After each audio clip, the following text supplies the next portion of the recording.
جمال رسولك صلى عليك الله يا لجوك صلى عليك جركيس يا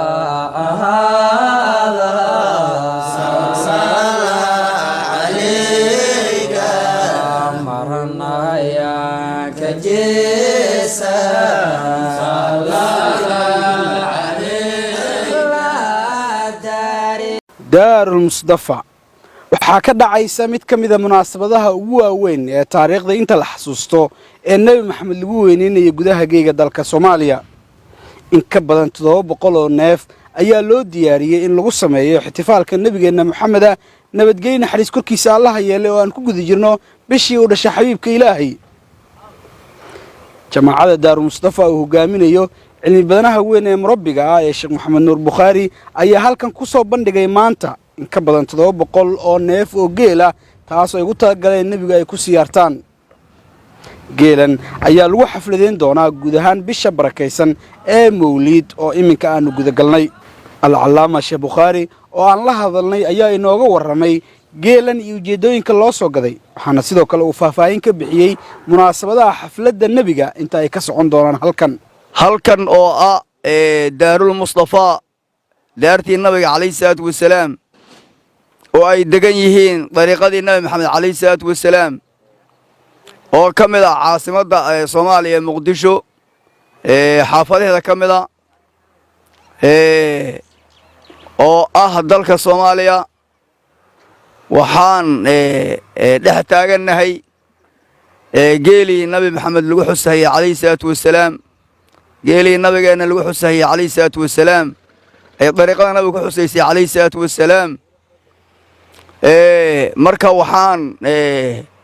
ilaahay ugu shukriyeynaa oo nabi Maxamed ugu shukriyeynaa Kaleey salaatu wasalaam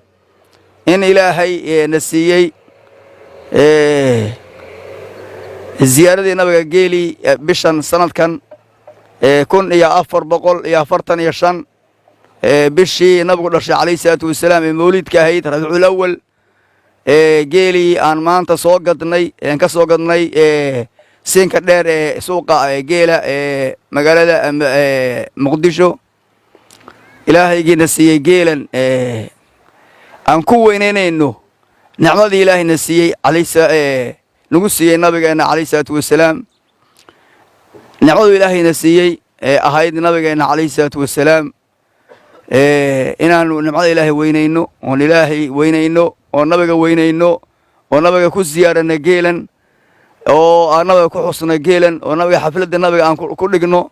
sanadka hadda aan sheegay 1445 hijriyada ilaahay waa ku mahadsan oo shukri kule nabiga ku mahadsan nabiga weyneyntiisii weeye ilaahay weyneyntiisii weeye xuskii ay jamaacada nabigu Kaleey salaatu wasalaam ziyaarada nabigooda Kaleey salaatu wasalaam ay u talagashay sanadka hadda aan sheegnay weeye marka waxaan leenahay ilaahu naga aqbal ilaahu noo ziyaadi ilaahayow nagu xifdi ilaahayow qurbaatan عندك وصلوات الرسول الله nooga dhig ilaahayow waxaan leenahay ilaahayow naga aqbal ilaahu naga aqbal saasaanu leenahay geela tiradiisu waxa way tiradiisu 708 neef weeye laakiin caawa iftitaaxii neefkii u horeeyay waan qurbaaninay marka waa 707 neef hadda intaan dhex taaganahay guud ahaan wadamada islaamka waxaa si isdaba joog uga socda munaasabado waaweyn oo lagu weyneenayo nabigeena Maxamed nabadgeyna xariis korkiisa Allah yeelay Daar Mustafana waxay ka mid tahay goobahaas nabiga lagu weyneenayo Xasan Maxamed Samatar